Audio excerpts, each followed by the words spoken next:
우리 지금 사도행전 말씀을 계속 살펴보고 있습니다. 사도행전을 살펴보던 가운데 몇 번이나 말씀을 드리고 있듯이 오순절날 임한 성령의 충만함을 받았던 사도들과 성도들이 여기저기를 다니면서 복음을 전하지 않습니까? 복음을 들었던 수많은 사람들이 회개하고 돌아오는 복음의 역사들이 여기저기에서 계속 일어났습니다. 예루살렘 전역이 날마다 일어나는 복음의 역사로 말미암아 하루도 조용할 날이 없을 정도였습니다. 근데 이제 문제는 분명 예수님은 성령이 너희에게 임하시면 예루살렘과 온 유대와 사마리아와 땅 끝까지 이르러 내 증인이 되라, 이런 말씀을 하셨는데도 제자들을 비롯한 성도들은 복음은 유대인들에게만 한정되어진, 우리 이스라엘 사람들에게만 주신 하나님의 선물이다, 이런 생각에 갇혀 있었습니다. 다시 말해서 주님께서는 당신의 제자들이 복음을 들고 나가서 모든 사람들에게 죄인을 살리는 복음의 능력, 십자가의 사랑을 증거하기를 원하셨는데 제자들은 계속 예루살렘에만 머물러 있던 중이지 않았습니까? 당시 이스라엘 사람들은 우리들만 하나님의 자녀다, 이방인들은 개나 돼지와 같은 짐승에 지나지 않는다, 어떻게 감히 우리가 짐승들하고 교류할 수 있고 짐승들에게 복음을 전할 수 있는가, 이런 생각을 가지고 있었고, 제자들 역시도 이러한 이스라엘 사람들의 전통적 사고의 장벽을 깨트리지 못한 채 여전히 복음은 이스라엘 사람들과, 기껏해야 이스라엘과 혼혈 민족인 사마리아 사람들에게만 전해야 된다, 이런 생각에 갇혀 있었습니다. 이에 하나님께서는 억지로라도 제자들을 흩어서 세계 곳곳에 복음을 선포하게 하시려고 의도적으로 초대교회 가운데 핍박을 가하셨죠. 그렇게 핍박을 통해서 흩어진 곳곳에서 복음을 전하라라는 의도로 초대교회 가운데 박해를 주셨습니다. 그 박해로 인해서 스데반 집사가 순교를 당하게 되었고, 엄청난 박해와 핍박이 교회와 성도들 가운데 주어지게 되었습니다. 오늘 본문 19절에도 보십시오. 스데반의 순교를 시작으로 일어난 엄청난 박해와 핍박으로 인해 흩어진 성도들이 곳곳에서 복음을 전했다라고 말씀하고 있죠. 땅끝까지 이르러 복음을 증거하라라는 사명을 감당하지 못하자 예수님이 의도적으로 초대교회에 박해를 주셨고, 그렇게 그 박해를 피해서 도망갔던, 그들이 떠나갔던 그 곳곳에서 복음을 전했다라는 겁니다. 자, 그런데 이제 문제가 또 있습니다. 다시 19절을 보시면 환난으로 말미암아 흩어진 자들이 베니게와 구브로와 안드요까지 이르러 복음을 전했는데 여전히 그들은 유대인들에게만, 이스라엘 사람들에게만 복음을 전했다, 이렇게 말씀하고 있습니다. 즉 여전히 그들은 이방인들에 대한 편견으로 인해서 이방인들에게 복음 전하는 일을 주저하고 망설이고 있었다라는 거죠. 그러다가 이제 20절 말씀을 보십시오. 그들 중 구브로와 구레네 출신의 몇 사람이 안디옥에 이르러서는 헬라인들에게도, 즉 이방인들에게도 복음을 전하였다, 그렇게 말씀하고 있습니다. 즉 구브로와 구레네 출신의 몇 사람이 이방인들에 대한 잘못된 편견을 깨트리고 이방인들에게도 복음을 전하기 시작했다라는 거죠. 그렇게 했더니 21절 말씀처럼 주의 손이 그들과 함께 하심에 수많은 사람들이 믿고 주께로 돌아오는 일들이 나타났다, 이렇게 성경은 증거하고 있습니다. 얼마나 많은 사람들이 회개하고 복음을 받아들였는지 구브로와 구레네 사람, 그들로는 안디옥에서 일어나고 있는 성령의 역사와 부흥의 불길들을 제대로 감당할 수가 없었습니다. 이에 이제 예루살렘 교회에서 바나바를 안디옥으로 급하게 파견시키는 것을 볼 수 있습니다. 그렇게 바나바가 안디옥으로 가서 복음 사역을 감당하자 더 많은 성도들이 교회로 몰려왔고, 또 그렇게 몰려오는 성도들을 감당하기에는 역부족이다라는 것을 느꼈던 바나바가 지난주 우리 살폈던 대로 예수님을 만나고 회심하고 돌아왔던 사울까지 안디옥 교회로 불러서 사울과 함께 안디옥 교회 성도들과 교회를 섬기는 일들에 있어서 동력을 하는 것을 오늘 말씀에서 증거하고 있습니다. 자, 그런데 여러분, 우리가 한번 생각을 한번 해보면 좋겠다 싶은데, 만약에 이 구브로와 구레네 사람, 이들이 여전히 이방인들에 대한 편견을 가지고 안디옥에 가서도 여전히 유대인들에게만 복음을 전했다라고 한다면 여전히 헬라 사람들, 즉 이방인들은 복음을 접해보지 못했을 것입니다. 여전히 복음은 유대인들에게만 한정되어진 갇혀있는 복음에 지나지 않았을 것입니다. 그런데 그들이 말씀을 따라서 헬라인들, 즉 이방인들에게도 복음을 전가하자 이전보다도 더 폭발적인 복음의 역사가 나타났고 수많은 사람들이 예수님을 믿고 회개하고 돌아오는 복음의 역사들이 나타나고 있지 않습니까? 그렇습니다, 여러분. 이렇게 우리가 가지고 있는 편견, 잘못된 생각들을 내려놓게 되면요, 우리는 이전보다도 훨씬 더 수많은 은혜들을 받아 누릴 수 있습니다. 즉 편견이라는 것은 우리의 눈을 멀게 해서 어떤 사물이나 사람의 장점을 바라보지 못하게 한 채 어두운 부분들만 바라보게 만드는 잘못된 것이 바로 편견이라 할 수 있습니다. 근데 우리가 편견의 시선을 걷어버리게 되면 이전에 우리가 보지 못했고 느끼지 못했던 그 사물에 대한, 사람에 대한 장점과 그 속에 감춰져 있는 무궁무진한 가능성을 바라볼 수 있게 됩니다. 즉 우리가 쓰고 있는 편견의 안경을 벗게 되면요, 우리는 이전보다도 훨씬 더 수많은 하나님의 은혜들을 받아 누릴 수 있게 된다라는 겁니다. 편견을 가지고 있으면 한쪽만 바라보기 때문에 다른 이면에 감춰져 있는 놀라운 은혜들, 또 놀라운 하나님의 사랑을, 또 그 사람이 가지고 있는 신비한 장점들을 바라보지 못하기 때문에 편견은 오히려 우리 스스로를 가둬버리는 올무와 같은 것이다 할 수 있습니다. 이것은 복음에 있어서도 마찬가지라 할 수 있습니다. 아시는 것처럼 복음은 어느 누구도 차별하지 않고 세상 모든 만민에게 주시는 하나님의 선물 아닙니까? 어디에 있든지 무슨 일을 하든지 복음은 모든 사람들에게 차별 없이 공평하게 나누어 주시는 하나님의 사랑입니다. 높은 지위에 있는 사람이나 그렇지 못한 사람이나 배우지 못한 사람이나 그렇지 못한 사람, 많이 배운 사람이나 또 많이 가진 사람이나 가난한 사람, 지위 고하나 남녀노소를 구분 없이 하나님께서 모두에게 허락하여 주시는 것이 복음의 은혜이고 십자가의 사랑입니다. 그 일을 위해서 우리 예수님께서 십자가에서 대속의 제물이 되어 주신 것 아닙니까? 이것이 우리를 향하신 하나님의 뜻이다라는 겁니다.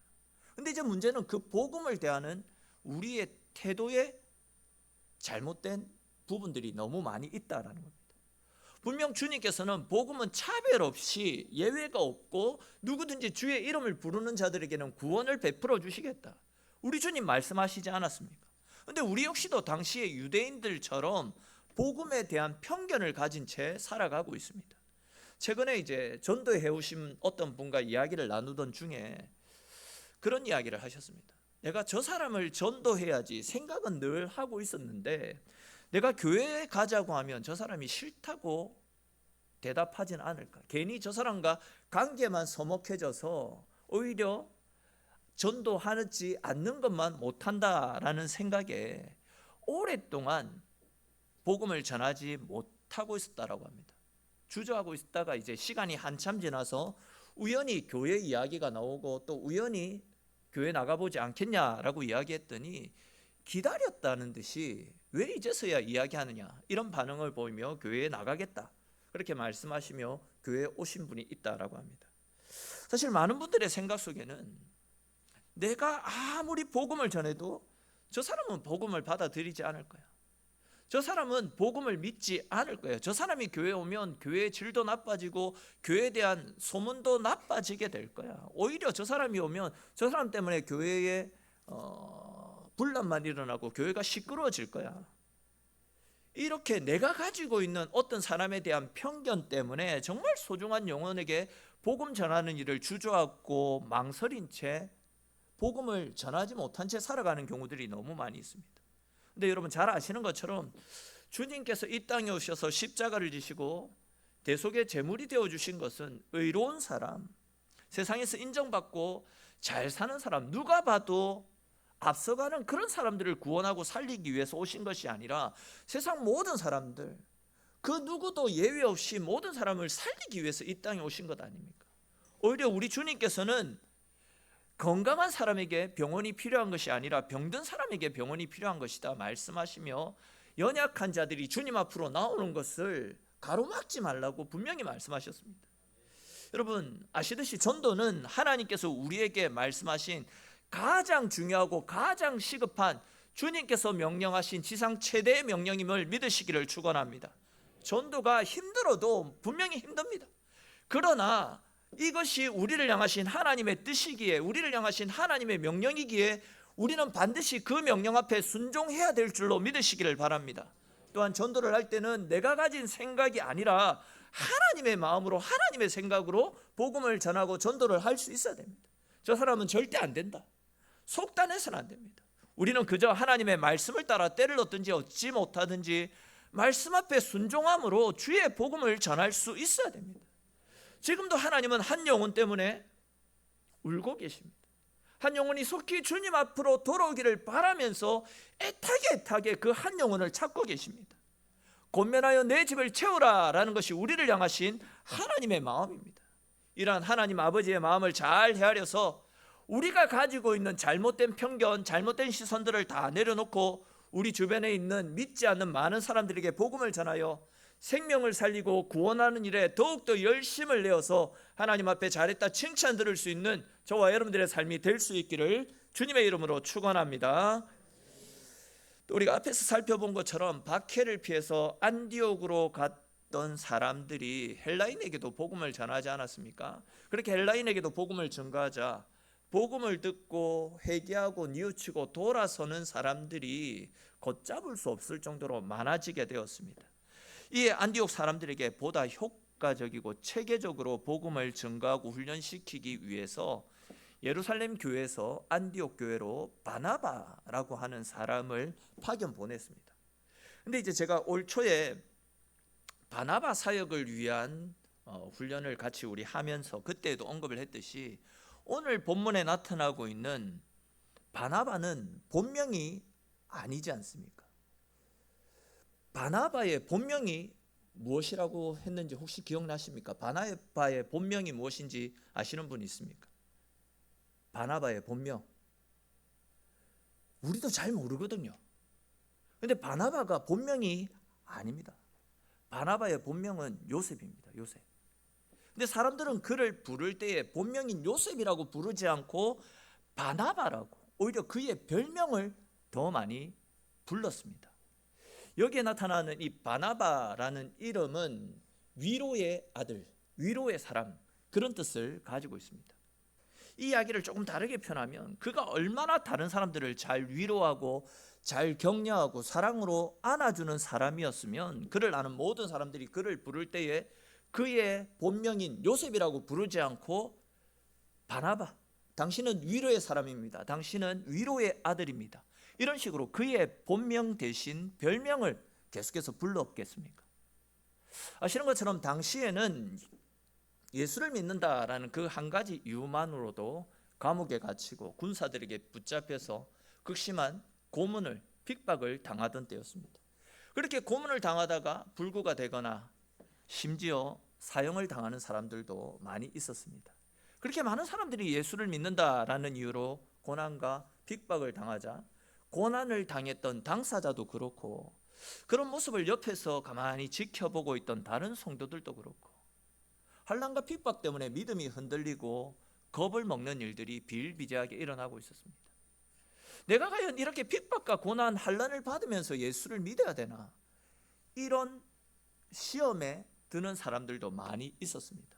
근데 바로 그때 이 위로의 사람 바나바가 성도들 사이를 여기저기 누비고 다니면서 격려와 위로, 섬김을 통해서 고통받고 있는 사람들에게 힘과 용기를 불러 일으키는 사역들을 감당했습니다.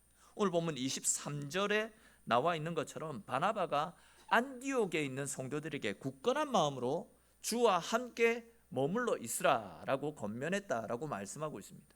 굳건한 마음으로 환난과 핍박 때문에 의지를, 신앙을 꺾지 말고 끝까지 이기는 자에게 하나님께서 생명의 면류관을 씌워주신다 말씀하셨으니 끝까지 주님을 믿는 믿음으로 이 환난을 이겨나갑시다. 이렇게 권면하면서 물신양면 성도들을 돕고 섬겼을 때에 온 교회와 성도들이 바나바로 인해 큰 힘과 용기를 받을 수 있었던 것입니다.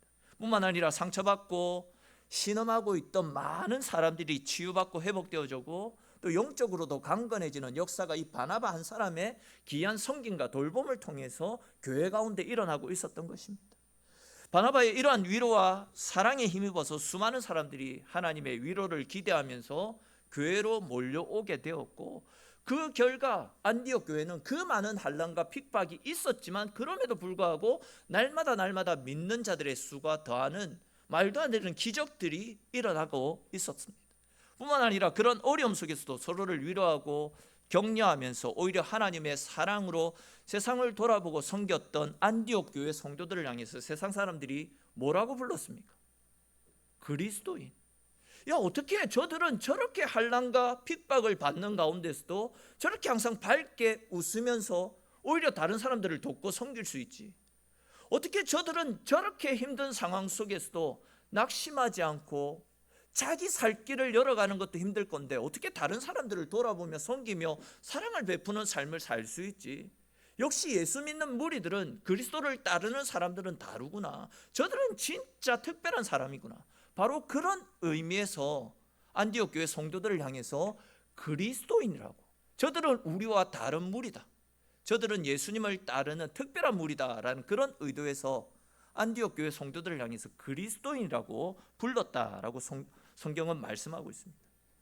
이처럼 여러분, 바나바 한 사람의 위로와 격려, 또한 그의 희생과 섬김이 자칫하면 붕괴되어질 뻔했던 위기에 처해 있던 그 교회를 오히려 더욱더 건강하게, 더욱더 은혜 가운데 세워나가는 것을 볼 수 있습니다. 이렇게 바나바가 교회와 성도들을 위해서 헌신하며 섬겼던 일들이 다양하게 많이 있지만 그 중에서도 최고의 섬김을 뽑으라라고 한다면 단연 흉악자이고 핍박자였던 청년 사울을 위로하고 섬김을 통해 그를 바울로 변화시킨 사역이라 할 수 있을 겁니다. 아시는 대로 바울은 아시아와 유럽 일대를 돌아다니면서 죽을 뻔한 위기를 숱하게 넘겼습니다. 그러면서도 자기에게 맡겨주신 복음 전도의 사명을 잃지 않고 생명을 내려놓는 각오까지 하면서 복음 전하는 일에 헌신하였던 최고의 복음 전도자 아닙니까? 누가 뭐라 해도 바울은 교회사에서 단연 으뜸가는 복음 전도자라고 이야기할 수 있습니다. 근데 이제 중요한 것은 이 위대한 바울이 될 수 있었던 것도 가만히 따지고 보면 바나바라고 하는 이런 위로의 사람, 섬김의 사람, 희생의 사람이 바울을 돕고 뒷받침해 줬기 때문에 바울이 생겨날 수 있었던 것입니다. 지난주에도 우리가 함께 살폈던 것처럼 원래 바울은 예수 믿는 사람들과 초대교회를 박해했던 아주 잔인한 사람 아니었습니까? 초대교회의 7 집사 중에 한 사람이었던 스데반을 죽이는 일에 제일 앞장섰던 사람이고, 또 그 일을 당연한 것으로 여기며 그 일을 통해서 자신이 높아지려고 했던 사람이 바로 바울이었습니다. 그런 바울이 예수님을 만나고 복음 전도자의 사명을 받고 교회로 들어왔을 때 대부분의 사람들이 사울을 인정하지 않았죠. 저 사람이 교회에 들어와서 정보를 캐내어서 오히려 우리를 박해하고 핍박해서 우리에게 환난을 가져다 주려고 일부러 숨어 들어왔다, 이런 반응을 보이며 오히려 사울을 멀리했습니다. 요즘 아이들 표현으로 은근히 따돌렸고 그를 적대시하는 그런 반응을 보였더랬습니다. 근데 이제 그때의 바나바가 사도들 앞으로 바울을 데리고 갑니다. 그리고 바울이 어떻게 주님을 만났고 또 주님께서 바울에게 어떤 사명을 주셨는지를 소개함으로써 바울이 교회 안으로 들어와서 사도들과 교제할 수 있도록 다리를 놓는 큰 역할을 했고, 또 바울이 교회 생활을 잘 적응할 수 있도록 옆에서 물신양면 도와주었던 사람이 바로 바나바였습니다. 거기에 대해서 오늘 본문에도 나타나고 있듯이 바울을 안디옥 교회로 불러서 자기와 동력을 하게 함으로써 바울에게 있던 복음의 열정에 큰 불을 지피게 함으로써 그때부터 바울은 복음을 들고 이방 땅으로 가서 복음 전하는 복음 사역자로 바뀌게 되었던 겁니다. 바울 속에 있던, 그 속에 꿈틀거리고 있던 복음의 열정, 하나님에 대한 사랑을 바나바가 끄집어내어서 그 열정으로 복음 전도자, 이방 나라의 복음을 전하는 위대한 복음의 사역자로 설 수 있도록 바나바가 그 일들을 감당해 나갔다라는 겁니다. 그러니까 이제 다시 말해서 바나바의 위로와 격려를 통해서 위대한 복음 전도자 바울이 세워질 수 있었다라는 겁니다. 그렇습니다, 여러분. 이렇게 바나바 한 사람의 위로를 통해서 수많은 사람들이 교회를 세워나가는 귀한 일꾼으로 자라갈 수 있었고, 그렇게 세워진 일꾼들을 통해서 초대교회 안디옥 교회가 은혜 가운데 날마다 자라갈 수 있었던 겁니다. 또한 바나바의 돌봄과 섬김을 받은 바울을 통해서 하나님의 복음이 전 세계 가운데 퍼져나가는 불씨가 이 바나바의 섬김을 통해서 나올 수 있었다라는 겁니다. 이처럼 위로와 격려는 위대한 하나님의 사람을 만들어내는 큰 역할을 하고 하나님의 뜻을 이룰 수 있도록 큰 힘을 불어넣는 원동력이 될 수 있습니다. 그것처럼 하나님께서는 오늘날을 살아가는 저와 여러분들이 위로의 사람이 되어서 상처받은 사람들을 위로하기를 원하시고, 또 우리 교회가 위로하는 교회가 되어서 연약한 성도들을 위로하고 병들어 있는 이 사회를 은혜 가운데 세워나가는 사역, 우리가 그 일들을 감당해 나가기를 원하고 계십니다. 치유하고 회복을 선포하는 교회로 세워가기를 원하고 계시는 거지. 이것이 하나님이 우리에게 원하시고 우리가 감당해야 될 하나님이 기뻐하시는 사역임을 믿으시기를 바랍니다. 사랑하는 성도 여러분, 혹 지금 우리 주변에 내가 격려하고 내가 위로해 줘야 될 사람이 있지는 않습니까? 즉 우리의 위로와 돌봄, 섬김을 필요로 하는 사람이 있지는 않습니까? 공경에 빠진 사람이나 시험에 빠진 사람이 있다면 그들을 찾아가서 위로하고 격려하고 말씀으로 품어주는 위로의 섬김을 감당할 수 있기를 바랍니다.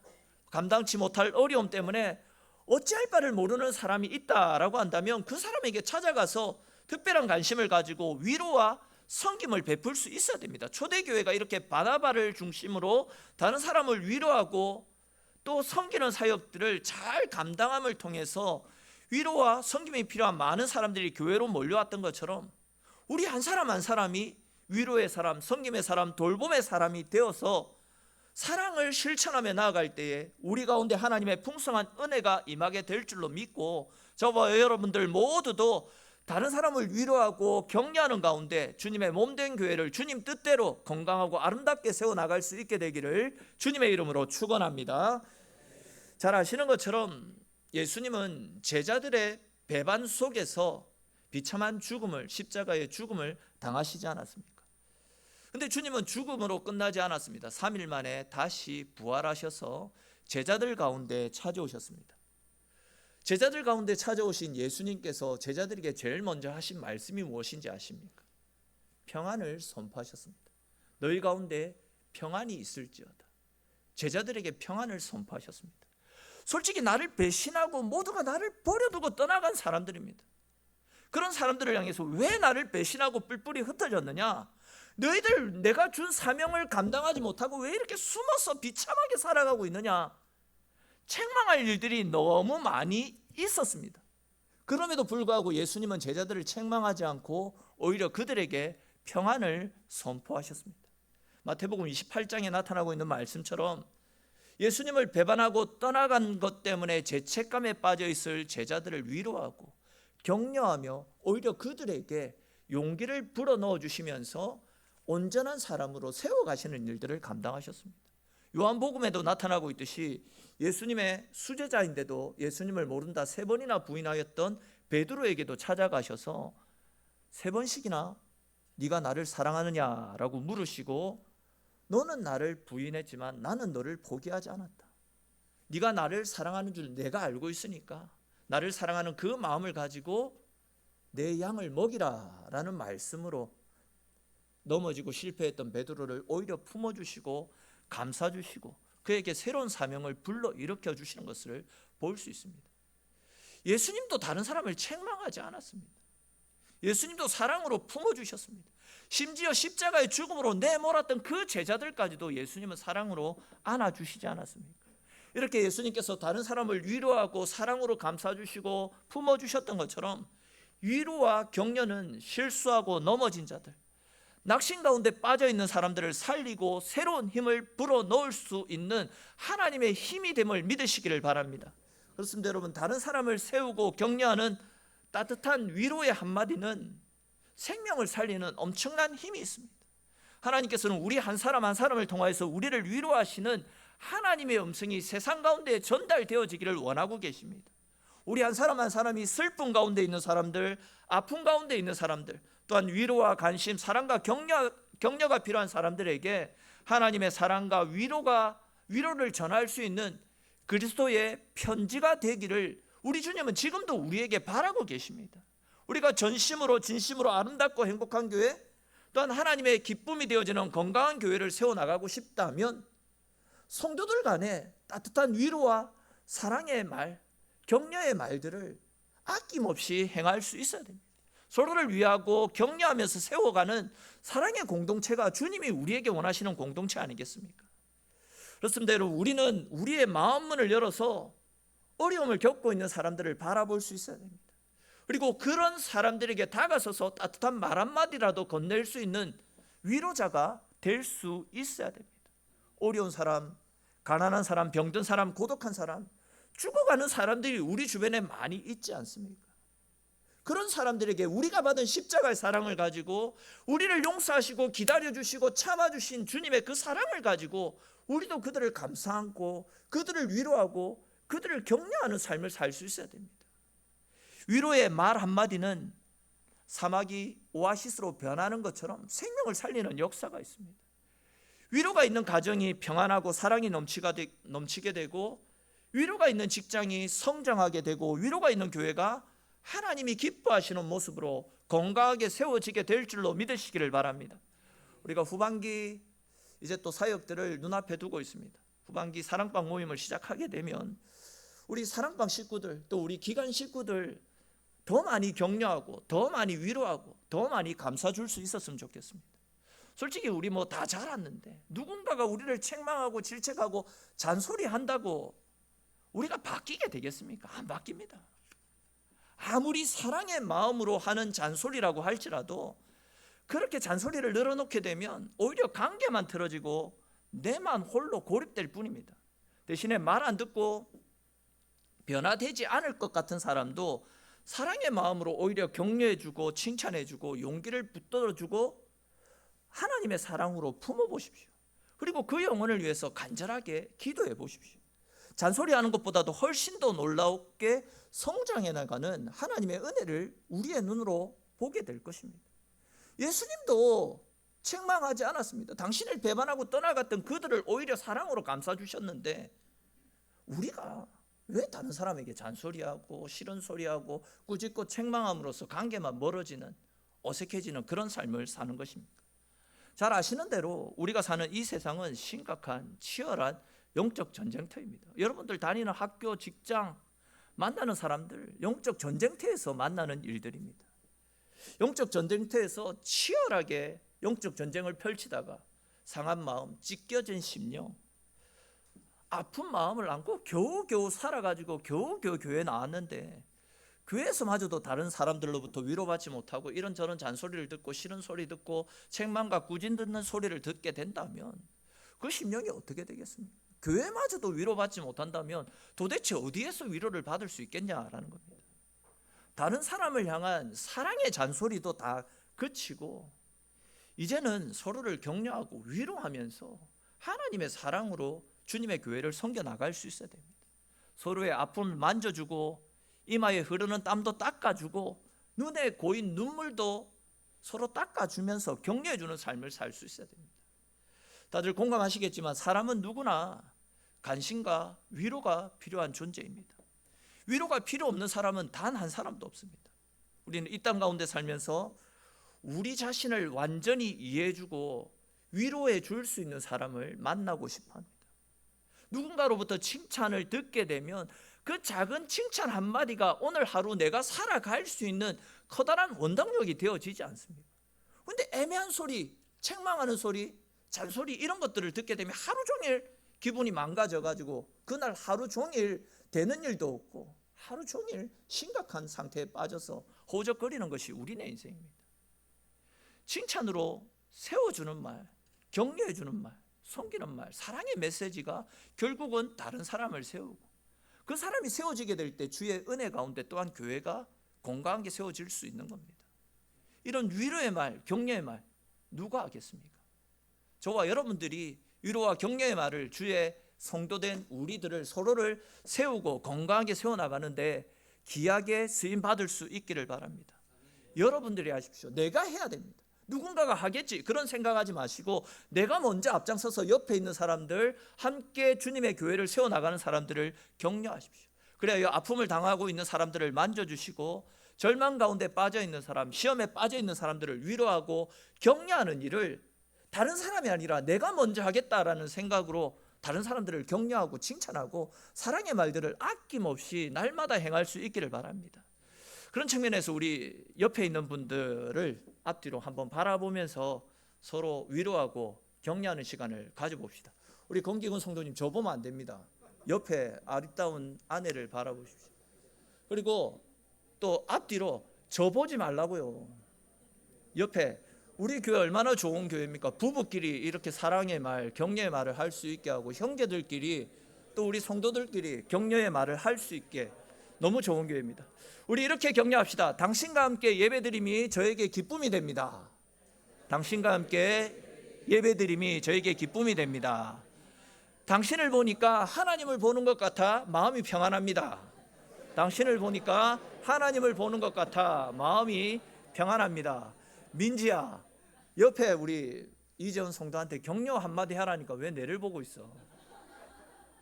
우리 옆에 분들하고 오늘을 시작으로, 오늘뿐만이 아니라 매일매일 서로 격려하고 칭찬하고 위로하는 말들을 건네십시오.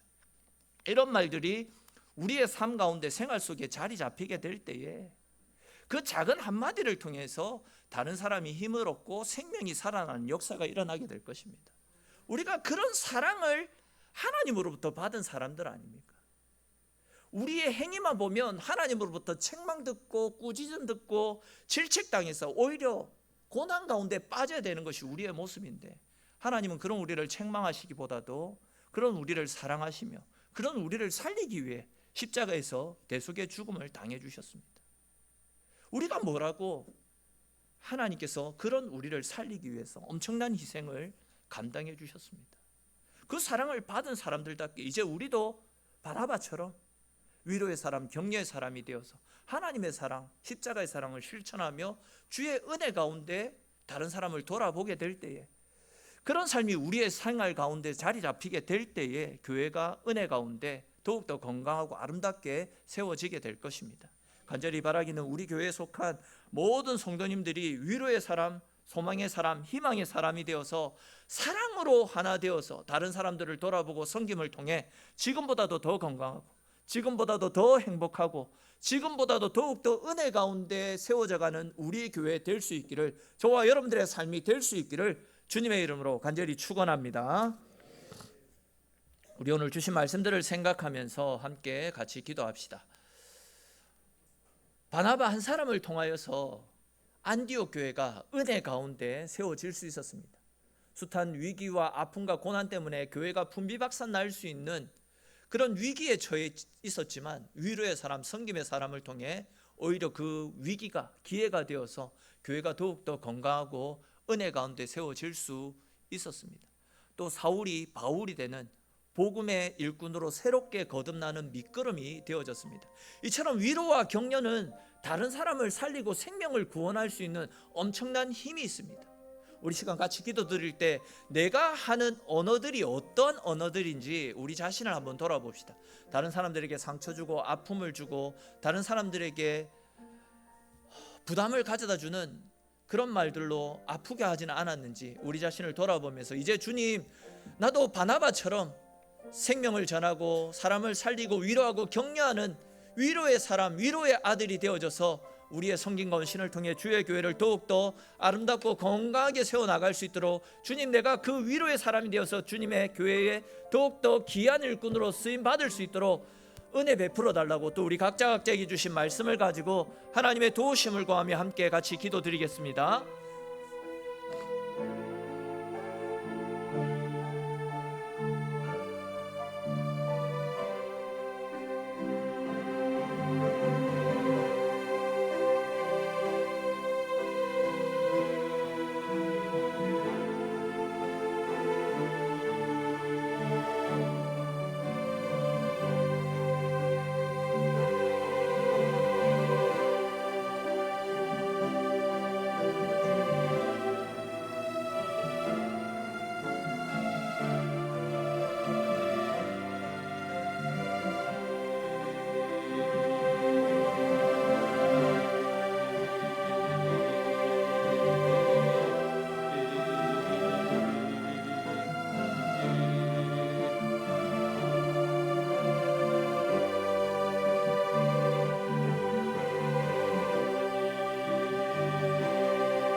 감사합니다. 이 시간 우리 봉헌송에 맞춰서 준비한 예물 하나님께 드리겠습니다.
찬양 감사합니다. 어른들이 아이들한테 묻혀가네요. 사실 이 찬양 저희 가정에서 하려고 준비를 하고 있는 찬양인데 먼저 역습을 당했습니다. 빨리 신청 안 하시면 이런